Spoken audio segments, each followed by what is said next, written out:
Welcome to World of DaaS, a show for data enthusiasts. I'm your host, Auren Hoffman, CEO of Safegraph and GP of Flex Capital. For more conversations, videos, and transcripts, visit safegraph.com/podcasts. Hello, data nerds. My guest today is Tod Sacerdoti. Tod is the CEO of Pipedream. He's the former CEO of Brightroll, and he's also a general partner in Flex Capital. Tod, welcome to World of DaaS. Thanks for having me. Awesome. Now we're going to try something a little different here than we normally do in World of DaaS, in that we're actually going to dive into a specific topic. And today we're going to dive into founder compensation. I know it's something that you've been really interested in a while. I've been interested in a while. We've been interested together as a team for a long time. So we can talk a bit about it. I'd be interested in your thoughts about how, obviously there's lots of different ways people thought about compensating founders, but how do people, what are some non-obvious things that people aren't thinking about? I think the most fundamental thing that people aren't thinking about is the fact that I think founders comp has been almost universally mismanaged over the last 10 to 20 years. There's very few companies that I see where, if you look over the arc of the company, that people involved would say founders comp was handled well. And I think that it has these two underlying issues, which is the reason why it's almost universally mismanaged. Is on one hand, people feel like founders and CEOs are overcompensated in general. So there's this kind of bias towards either not addressing, not talking about, or just kind of hiding under the rug the issue. That's the one major issue. And I think that the second major issue is that, not all startups work out. And so as a result, you have situations where people have dedicated 5-10 years of their lives and gave 100% effort and did everything right, and were bearing kind of an unnecessary cost as a result of that process, in many cases being undercompensated. So to me, those are the two fundamental issues that are often not discussed. Got it. And then there's also this thing where there's a cash side of it, which is kind of what you get to keep, whether the company works out or not. And then there's a stock side, which kind of aligns some interests with the other investors, which that only has value if the company has value in the end. Yeah. Okay, interesting. Now, one of the things that we put out a piece on go forward compensation. There's a sense where once the initial founder grant is vested, and depends on the founder, it could be 4 or 5 years, that usually the initial founder grant is vested, that the go forward comp of a founder CEO is often significantly less than the go forward comp of a replacement CEO. How do you think boards or should be actually looking at that differential between the two? Yeah, I think that when companies work out great, upon a retrospective, it's hard to argue that the CEO is undercompensated at this trigger point where they're fully vested on their kind of founder's equity and their package is being determined later. I think in many cases you could argue that they were, but I don't think you're gonna get a lot of engagement from folks with these sort of high outcome situations. Yeah. So I think it's actually much more the Amazons of the world or something like Correct. that. Correct. Yeah. So I think it's actually much more interesting in the case where it's a moderate success or not a success. And in those situations, when we look back at them, I think there's the toggle decision of, do I keep the existing founder CEO here or do I hire somebody new? And of course, when you look at hiring somebody new, they'll always be compensated more. Because they don't have that kind of founder's equity going in. I would actually make the argument that the founder, in most cases, should actually be paid significantly more than the person brought in, because they're probably better for the company. They have multiple years of context. They have all the personal relationships. And, I think there's a lot of examples that would show that outcomes are better with founder CEOs in that seat. But I think when you boil it all down to the real fundamental question is what is the problem that you're trying to solve? Right. So if you're trying to be a mercenary founder CEO and you're trying to solve the problem of absolute maximum comp, then I think you start with that exact discussion. A new person would get paid more, and then potentially I'm more valuable, I should get paid more than them. In my own situation, when I was running Brightroll, I thought about there's this balance between being like the mercenary CEO and the servant CEO, right? My compensation is going to be highly visible inside the company. The CFO is going to know it. The controller is going to know it. The head of HR, many other HR employees are going to know it. So if the problem you're trying to solve is like be compensated enough to like do your job and not be stressed about, working for a startup, but you want to set the tone and the culture of, we're aligned with the outcome that's later on, then I think you want to be really sensitive to presenting this external comp package that a new CEO would get and arguing for it. So again, I just go back to what is the problem you're trying to solve, and how do you best solve that for your company? Yeah, it's interesting because like I think most people don't know that the different ways that founders may sacrifice, or the different ways that they try to do things that are for what's in the best interests of the company. Usually, even in a good outcome, like so when you sold Brightroll is a really good outcome. When I sold LiveRamp, it's a really good outcome. Usually, even in those cases, the founder CEOs will take a bunch of their stock that has already vested, and then they'll revest it for some period of time. I think in your case, it was 3 years. In my case, it was 2 years, where you revest this already vested stock.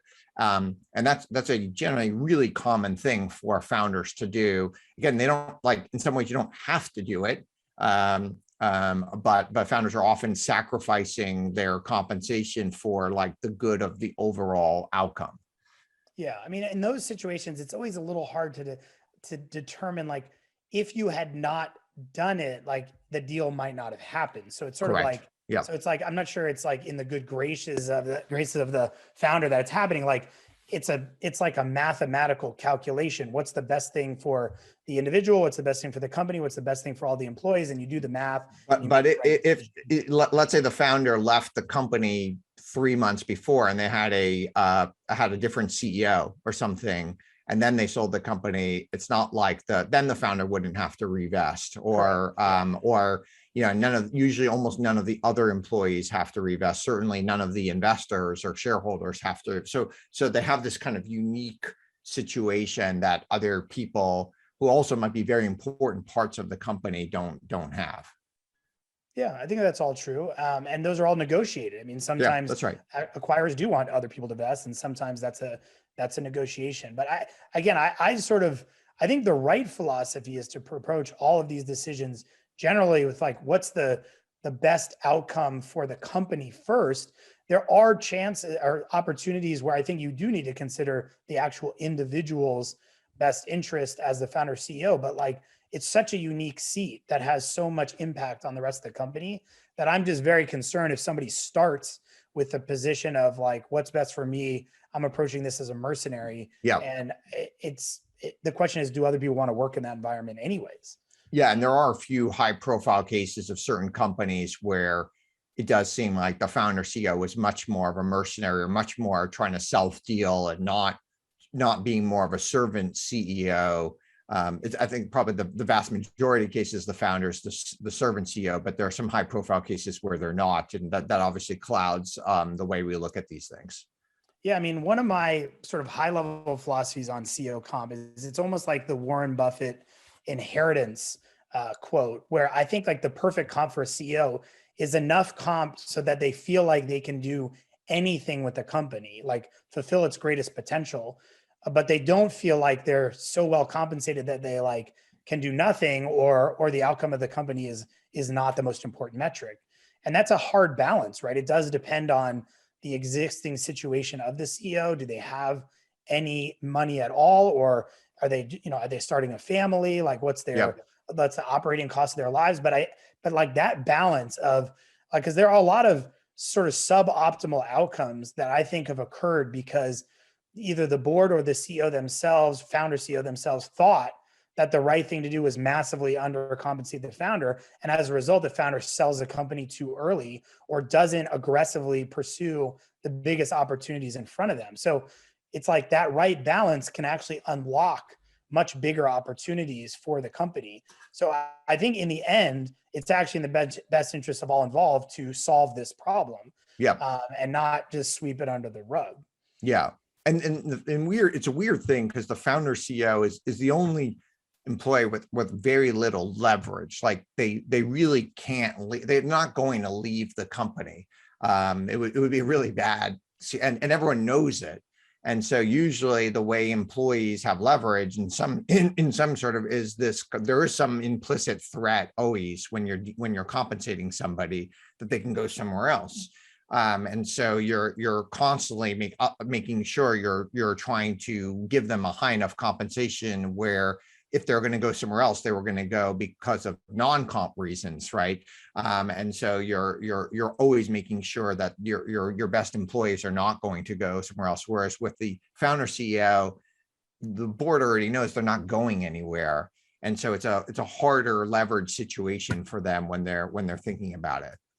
Yeah, I mean, I feel actually that founder CEOs might have more leverage than they generally realize. And now, of course, I agree that in most cases they won't leave, but the risk to the company if they leave is so great that, like, if you were ever forced to sort of play that card or bring that leverage to bear, I do think you have tremendous leverage. But then of course, if your whole net worth is tied up in your own stock, you're not, so you're not going to like tank unless you're a completely irrational person. You're probably not going to tank your own stock, right? Yeah, but my point is that I would almost never advise somebody to ever tap into that leverage. And I think that the better leverage is to have that conversation and say, listen, I spend 10 to 20% of my time concerned that I'm not going to have enough money to send my kid to college, or it's creating problems within my household. And this is something that's like on my mind all the time. Like, it's actually creating, I've seen in some cases, like, it's the source of like mental health challenges of founders and CEOs. Like, the right leverage is, I am not doing my best work, and this company is not, performing reaching as well as potential, it could, essentially, because of this issue. So to me, again, that's not like in the mercenary category. That's in the greater good category. It's like, let's get this issue off the table so that we're all focused on making this company successful. And I think that if you're able to have that kind of honest dialogue with your board, and there's some vulnerability there, there's some transparency there, I do think in most cases you'll come to a better place than trying to like use some other form of leverage, like, I'm going to be passive aggressive, or I'm not going to share the board materials early enough, or like all these like other behaviors that emerge that are completely destructive to like culture, is just to address the issue head on and try to solve it. Now, if I was going to like, if you're advising a CEO about how to interact with their board, how would you advise them to bring it up in a tactful way? So, I mean, I guess my first piece of advice is like, these are hopefully on your board, these are professional investors, they're grown-ups, they're capable of having like a tough conversation about money. Now, most people are not capable of having tough conversations about money. And I would say probably many board members are not as good as they think they are. But I think you have to approach it from the beginning. Like, this is a topic that is important, that needs to be discussed, that we need to be able to have an like unemotional, fact-based conversation about, and start there. Now, if things go off the rails and you can't have that kind of conversation, then it's different advice. But I think start with, the facts. And the truth is, if any CEO went to their board and said, I want you to do an independent review of my compensation versus other founder CEOs, that will always end up with a better comp package for the founder CEO. So it's almost like you can always defer to the facts, right? Which is like some third party process. But again, I don't go there or recommend going there in the beginning. I start out with, here's my situation, here's my needs. This is where I feel I'm being compensated versus where I should be compensated, and having that conversation. By the way, you'll learn so much about, how your performance is being viewed, what the incentives are of people. Look, you'll learn so much by having that open, vulnerable dialogue first. And then I think other tactics emerge based on the response that you get. When we've been on some boards together, and when I was on the Braywell board, which is a company you ran, I felt like my number one value to the board was trying to convince them to pay you more. Is there a way of like, okay, understanding, okay, there's maybe an independent board member that may have a different thing, and I could talk to them when we went into closed session in a more board member to board member way, or is there some other kind of like tactics you think one can use to think it through, or have an intermediary, or et cetera? Yeah, I mean, I think that the reality is that the venture capitalists on the board are often the wrong person to be driving this conversation. They really do have some conflicting incentives. Now, you could argue in aggregate, the greater good is a greater equity outcome for everyone, but there are definitely situations where it feels like equity is going from the company to the founder, and the VCs in some cases feel like that's going from their pocket to a founder's pocket. You know, an independent board member, I think, is much more naturally biased towards being kind of like rational and fair on this, and sort of weighing that balance of what's enough but not too much. Yeah. And so I think if anything, if you could have an independent board member, you know, sort of have those conversations up front with them, have them be your, I don't want to say your champion, because it's not about like optimizing Yeah, it's for a doing what's founder, best but for the company. yeah, Yeah. play the role of independence. And also, I think they have a much more desire to like address the issue head on right now. I see a lot of situations where this gets brought up kind of in a doesn't need to be addressed immediately way.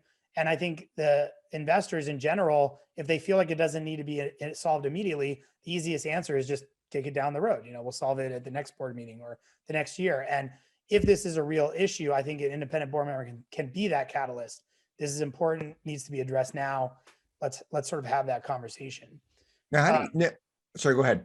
No, I was just saying one issue that concerns me, and again, I always go to this, a lot of this is about behavior to me. It's not always about the math, right? And so the behavior that compensation drives is always a topic that I think is like the subtopic, which is as important. And I think one of the biggest differences of Silicon Valley startups and software startups today versus even like say 5 or 10 years ago is that a lot of early employees, founders included, are essentially being compensated for potential versus performance. And you can make this argument is true all the way from like professional sports all the way down to like a new, you know, college grad starting a software company in Silicon Valley, which is that people, you know, 5-10 years ago, no one would ever sell secondary in a Series A financing. It just would never happen. Yeah, even in a Series B or C. Often. Yeah, the board would never be supportive of it. It would frankly be considered like a negative signal for the company. And what's happened now is there's so much capital chasing these software companies that many early employees and founders have the opportunity to actually sell shares in Series A and Series B financing, which is frankly compensating them before the company has actually delivered on the metrics.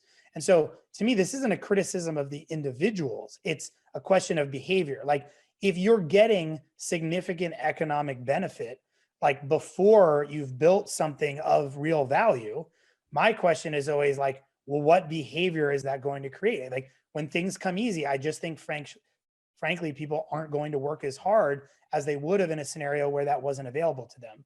So, or can you take the, I mean, if you know, in some ways, so like I would say in LiveRamp, I probably sold the company too early. Not probably, definitely sold the company too early.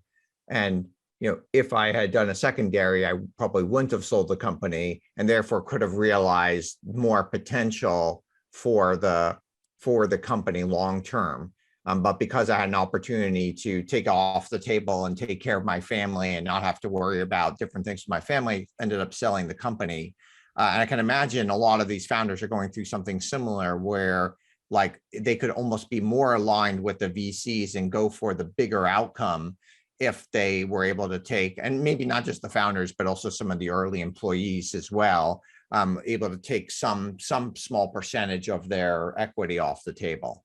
Yeah, I mean, I sort of go back to my comment about this balance of enough to do anything, but not enough to do nothing. Like, absolutely. I mean, there are dozens of cases where I've seen founders and founding teams sell some equity, and then it puts them in the path of optimizing for the greatest economic outcome for all involved. And that's a great place to be. My own story, transparently, is I sold secondary in my company, Brightroll, at around roughly a $75 million valuation.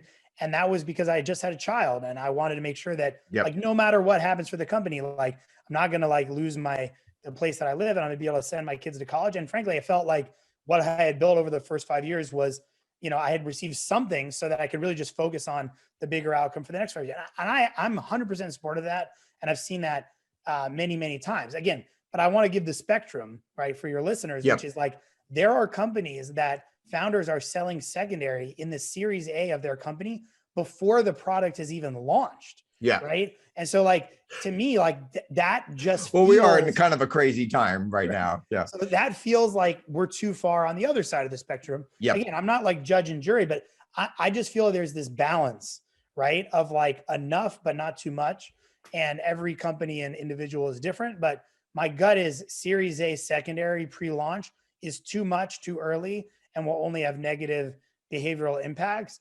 But not doing anything and having a entrepreneur, maybe like the story you shared, where you feel like you sold too early because you hadn't received some economics from the business, that's also a fail, right? So Yep.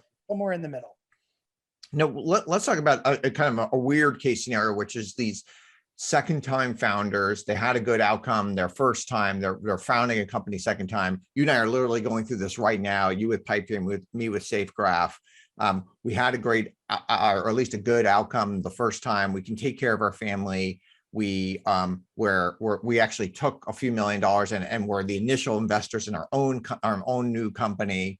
A lot of these second time founders, I think both you and I are taking a zero salary here, right? A $0 salary. How should these, like, and again, these are rare cases, but how should they be thinking about these businesses? Because they tend to have, because they're investing in their businesses, they'll tend to have, like, let's say, greater ownership than a first time founder. They also don't need the money in terms of cash, right? So there's no reason for them to take a salary or to reward them with some sort of salary or bonus structure or something. So how should they be thinking about things? Yeah, I mean, I just share how I thought about things as probably the advice I would give others, which is I started the process with what is the structure that has the highest likelihood of creating a great outcome.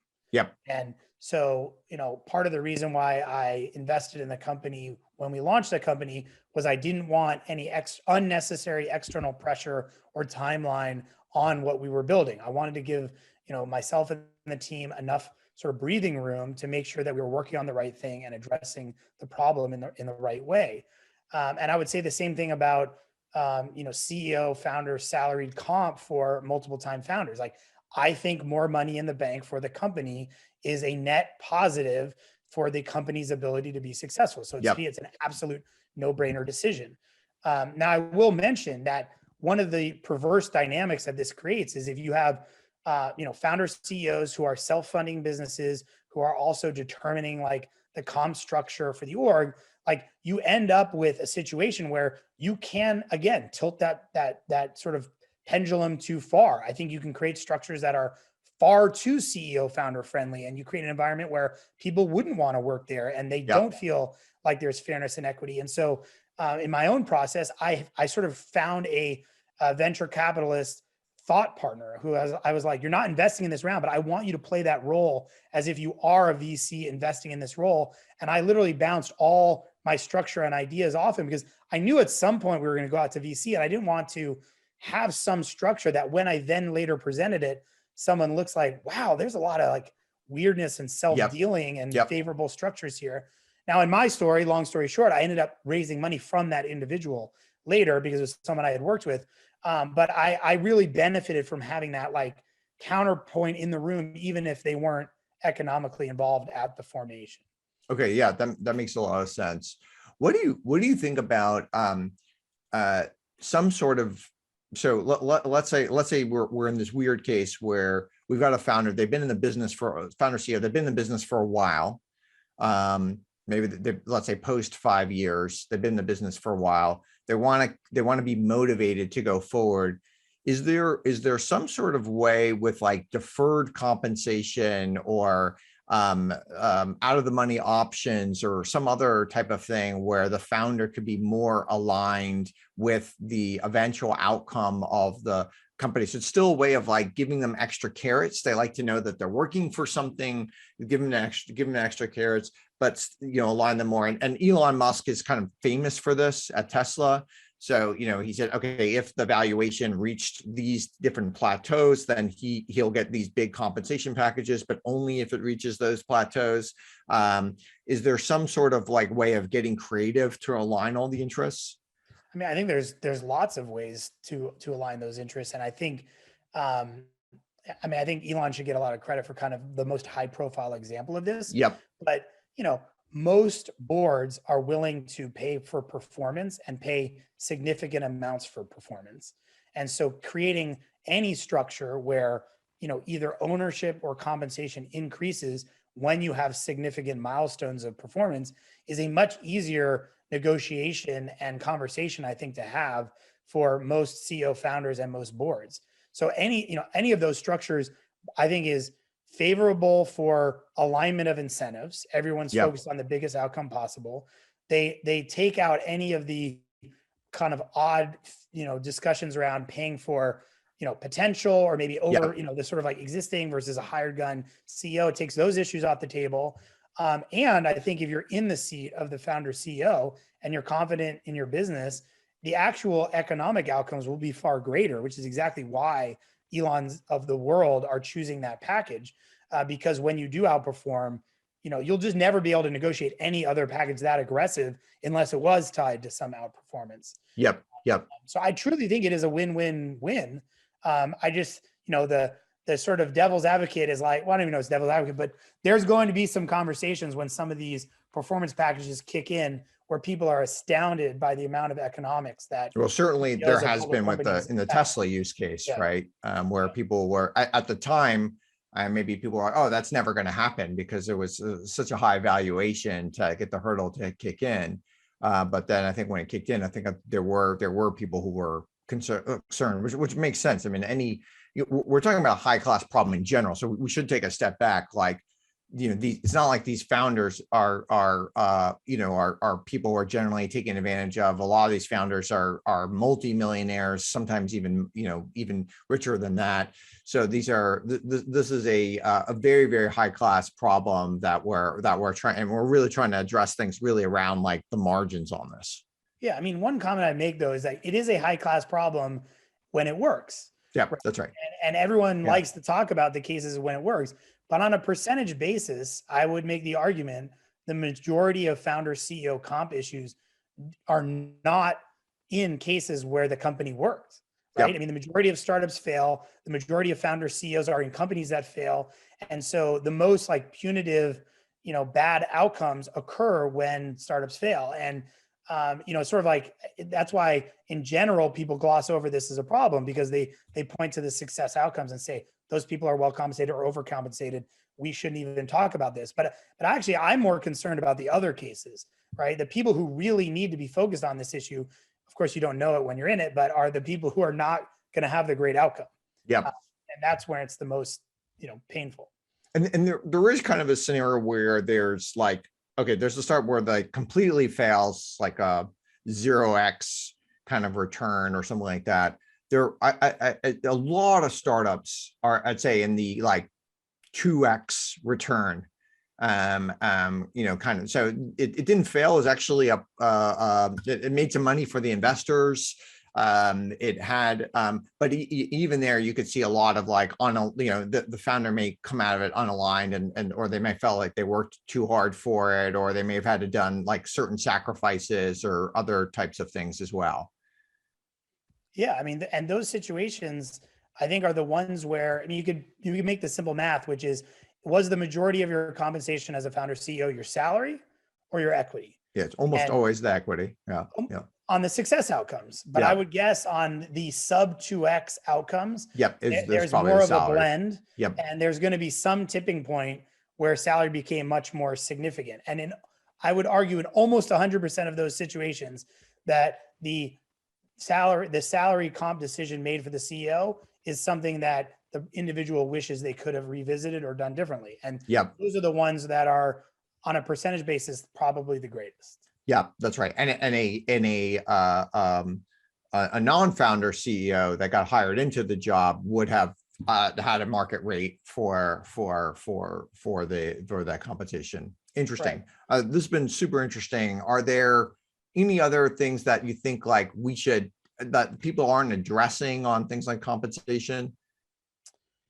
I mean, I like, one of my like mantras these days is just about mental health of, people in very, very high stress, jobs in general. And I know multiple people that were sort of unable to do their job at their full potential because they had compensation related challenges in their household. And the general situation is there's an individual who starts a company who I think frankly does everything right. They align their compensation with the greater good of the company, so they underpay themselves.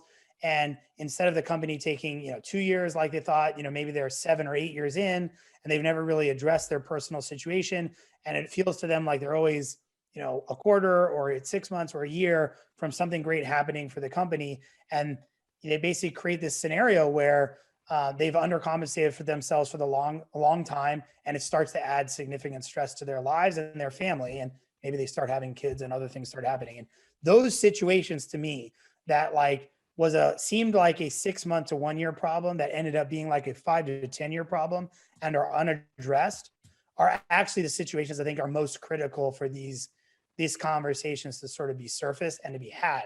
And unfortunately, I think it is that individual's sort of role and responsibility to bring it up, because I do not believe other people will bring it up. It's not going to come from the board, because these individuals are generally superstars at hiding the fact that they're under massive stress. Yep. And so I don't know how to address that beyond saying that I believe there is a sort of borderline crisis happening in the non-success cases that is unaddressed in Silicon Valley. And these things take a long time. And during that time, like, people's life situation change. If you think of both Brightwell and LiveRamp, we were doing this for those who are listening. We were kind of doing this together at the exact same time. We started the companies in 2006. We both sold the companies in 2014, 8 years later. So we're going through the journey at almost exactly the same time. Like, during that time, like, we both had 2 kids during that time, right? And so we went from 0 kids to 2 kids, and we had different, we had a lot of different situations change. And you can imagine, I mean, 8 years is a very long time, right? And especially if you're starting a company like in your 20s and early 30s or something like that, like, it's a pretty big percentage of your adult life where you're in this company, and sometimes it can be a lot longer than 8 years. So you can see these things change, and you're right. So even the issues that may have not been affecting you in year 2 or year 3, by year 7, 8, 9 could actually be coming more into the forefront. Absolutely. I mean, it is not uncommon. In fact, it's probably the norm for these things to take much longer than you expect. And I would say most CEO founders are not good at projecting what their life will be like in 10 years, right? A lot of people are, get married, they have kids, their parents are aging, they now own house in some area where the real estate market has changed dramatically in 10 years. Like, a lot can change in a decade.